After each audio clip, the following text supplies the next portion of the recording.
परमात्मने नमः। कृष्णाय वासुदेवाय हरे परमात्मने प्रणतक्लेशनाशाय गोविंदाय नमो नमः। प्रिय मित्रों, मैं उपेंद्र नारायण मिश्र यूट्यूब चैनल के माध्यम से आप सब लोगों का हार्दिक स्वागत करता हूं, अभिवंदन करता हूं। प्रिय मित्रों, आज मैं आप लोगों को कुछ व्रत के विषय में बताने जा रहा हूं कि वर्ष में कुछ व्रत ऐसे होते हैं जिनको गृहस्थ जीवन में रहते हुए यदि उसका नियम से पालन किया जाए, श्रद्धा भाव से किया जाए तो उसका बहुत बड़ा फल मिलता है।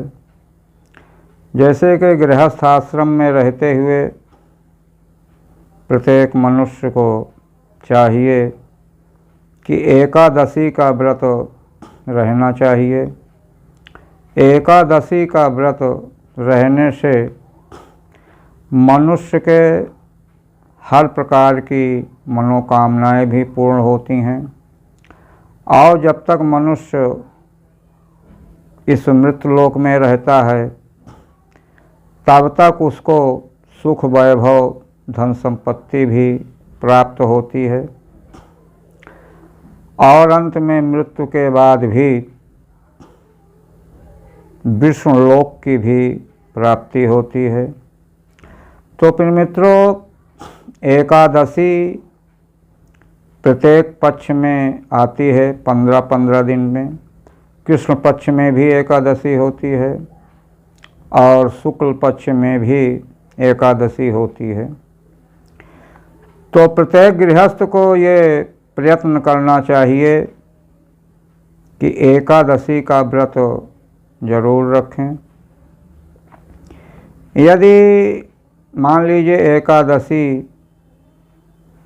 एक वर्ष का अगर नहीं रह पा रहे हैं तो ज्येष्ठ शुक्ल पक्ष की जो एकादशी होती है उसको निर्जला एकादशी कहते हैं।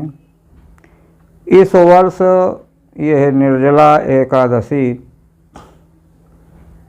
10 जून 2022 को पड़ रही है। तो इस दिन जो भी गृहस्थ भक्त साधु संत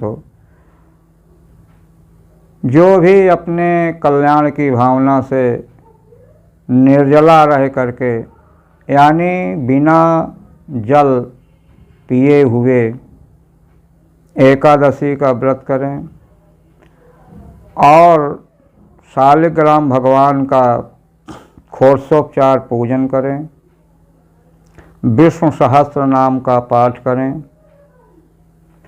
यथाशक्ति द्वादशाक्षर मंत्र ओम नमो भगवते वासुदेवाय इस मंत्र का भी जाप करें।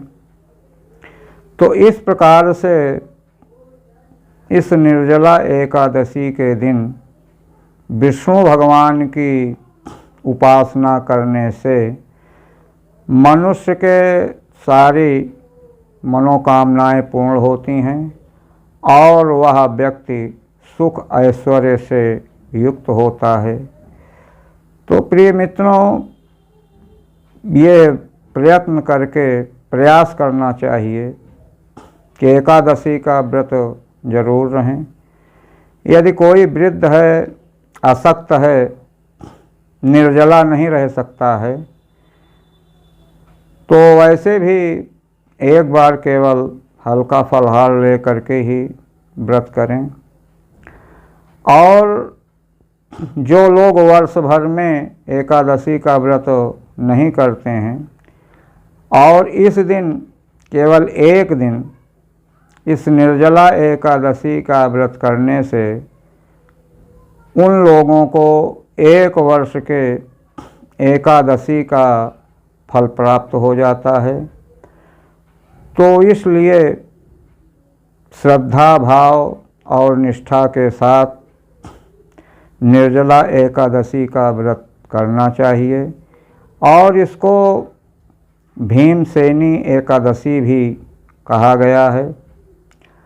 और ये व्रत ज्येष्ठ शुक्ल पक्ष में जब होता है तो उस समय सूर्य प्रचंड रूप में होता है, गर्मी अत्यधिक बढ़ती है, तापमान बहुत बढ़ जाता है और सूर्य मृगशिरा नक्षत्र में ही ये पड़ता है। मृगशिरा नक्षत्र का सूर्य का तापमान बहुत ज़्यादा बढ़ जाता है, गर्मी भी असहनीय हो जाती है।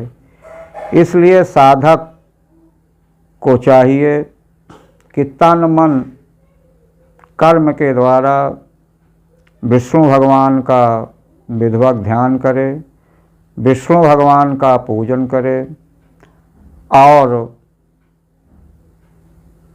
उनका ध्यान करते हुए षोडशोपचार शालिग्राम भगवान का पूजन करें, विष्णु सहस्त्र नाम का पाठ करें इत्यादि। ये सब मंत्र जप करने से, दान करने से मनुष्य का जीवन सार्थक होता है। तो प्रिय मित्रों, ये भरसक प्रयत्न करना चाहिए। प्रत्येक गृहस्थ आश्रम का ये कर्तव्य होता है कि वो अपने जीवन के उद्धार के लिए इस एकादशी का व्रत जरूर करना चाहिए, क्योंकि मनुष्य का जीवन बड़ा ही दुर्लभ है। कई जन्म के पुण्यों को प्राप्त करने के बाद मनुष्य को ये योनि मिलती है और इस मनुष्य योनि में रह करके जिसने अपने जीवन को सार्थक नहीं बनाया उसका जीवन निष्फल हो जाता है। फिर पता नहीं इस शरीर को छूटने के बाद में मनुष्य योनि मिले कि ना मिले। इसलिए प्रत्येक गृहस्थाश्रम को ये कर्तव्य होता है कि भगवान का चिंतन करते हुए अपने जीवन को सार्थक बनाएं और वैकुंठ लोक की प्राप्ति की कामना करें। भगवान के सानिध्य में रहते हुए यदि इस प्रकार का जो भी गृहस्थाश्रम में रहते हुए इस निर्जला एकादशी के व्रत को करता है, उसे सुख, ऐश्वर्य, आयु, संतान की वृद्धि होती है, परिवार सुखमय व्यतीत होता है और उसका जीवन सार्थक हो जाता है। तो यदि प्रिय मित्रों अपने जीवन को आप सार्थक बनाना चाहते हैं तो इस निर्जला एकादशी का व्रत जरूर करें, जिससे आपका कल्याण हो। फिर अगली कड़ी में आपसे मुलाकात होगी। धन्यवाद।